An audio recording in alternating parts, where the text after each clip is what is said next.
अभी नवंबर में जिन राज्यों में चुनाव होना है उसमें एक राजस्थान भी है, और जाहिर है कि राजस्थान में अभी कांग्रेस की सरकार है। अशोक गहलोत जो है एक मजबूत मुख्यमंत्री है, और सचिन पायलट जो नाराज थे वो भी मान गए हैं और कंधे से कंधा मिलाकर अशोक गहलोत के साथ वो प्रचार प्रसार में लगे हुए हैं।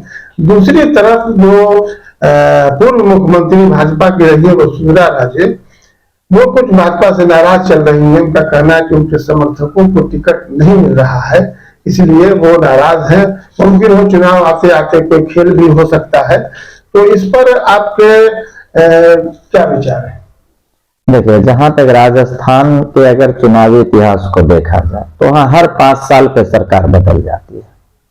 वैसे इस 5 साल से पूर्व भारतीय जनता पार्टी की सरकार थी, पिछली बार कांग्रेस जीती। अब ये अगर इसको देखा जाए तो बीजेपी को लग रहा है कि फिर 5 साल पे सरकार बदलेगी तो हम सत्ता में आ जाएंगे, क्योंकि प्रधानमंत्री बहुत ज्यादा दौरा इसलिए भी कर रहे हैं कि यहाँ सरकार बदलना तय है, क्योंकि यहाँ जनता 5 साल पे सरकार बदल देती है तो हमारा चेहरा चमकता रहेगा जब भाई हमने राजस्थान को जिता दिया। लेकिन इस बार राजस्थान की जनता इस भ्रांति को तोड़ देगी, क्योंकि राजस्थान के जनता ने मन बना लिया है जो लोकसभा का ट्रेलर भारतीय जनता पार्टी को इस विधानसभा में दिखा देना है। इसलिए इस बार जो है भारतीय जनता पार्टी वहां सरकार में नहीं आ पाएगी।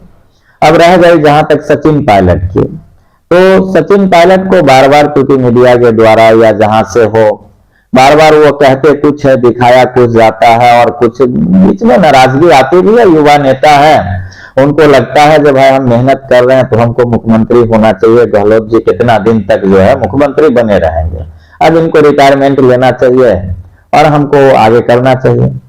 लेकिन ऐसा नहीं हो रहा, इसलिए ये नाराज हो जाते हैं। लेकिन इनको ये बात भी समझ आती है कि अगर हम बार बार नाराज होते रहे तो कहीं ना कहीं हम राजनीति में पिछड़ेंगे, तो इसलिए ये जल्दी मान भी जाते हैं, क्योंकि गहलोत जी के बाद इनका ही स्थान है, इनका ही नंबर है, तो ये मुख्यमंत्री कभी भी बन सकते हैं, ये कोई बड़ी बात नहीं है।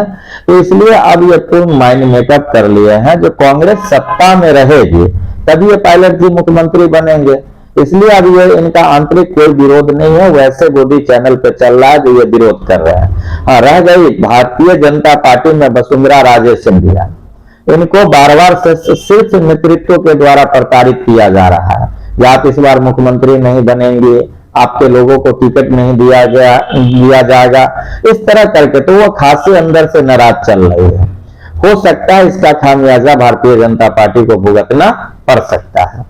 अब जहां तक रह गई राजस्थान की बात, तो राजस्थान को बदनाम करने के लिए कोई और कसर भारतीय जनता पार्टी ने नहीं छोड़ा।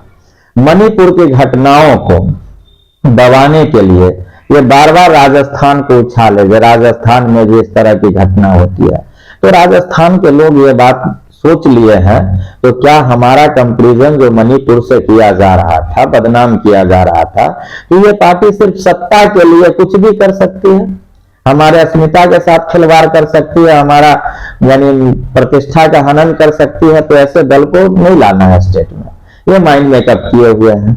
अब प्रधानमंत्री बार बार जाके कहते हैं कि हमको एक बार मौका दीजिए, तो प्रधानमंत्री जी को तय कर देना चाहिए कि हम प्रधानमंत्री की कुर्सी छोड़कर अगले बार राजस्थान के मुख्यमंत्री बनने जा रहे हैं। तो हो सकता था राजस्थान की जनता कुछ विचार करती कि चलो डिमोशन जब करवाने के लिए सामने वाला तैयार है तो करवा दो, बना दो मुख्यमंत्री। लेकिन ये बार बार कहते हमको आने दीजिए। साहब, आप केंद्र में प्रधानमंत्री बन के बैठे हुए हैं, आपको रोजगार देने से कोई रोका है?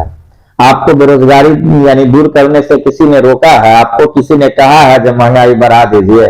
आपको किसी ने कहा है देश पे कर्ज लादते जाइए? तो ये काम तो आप केंद्र में बैठ के प्रधानमंत्री होकर नहीं कर सकते हैं। जब आपको राजस्थान का मुख्यमंत्री बनाया जाएगा तो आप काम करेंगे। तो इसलिए राजस्थान की जनता ने तय कर दी है कि इनको विधानसभा में तो ब्रेक लगा ही देना है, लोकसभा से भी इनको कह देना है कि आप साहब आप जाइए, आपसे चुनाव प्रचार मत कीजिए, क्योंकि आप काम करने के लायक है ही नहीं। इसलिए प्रधानमंत्री का इस बार ये जो है कोई फॉर्मूला काम राजस्थान में नहीं करेगा और कांग्रेस पुनः सत्ता में आएगी।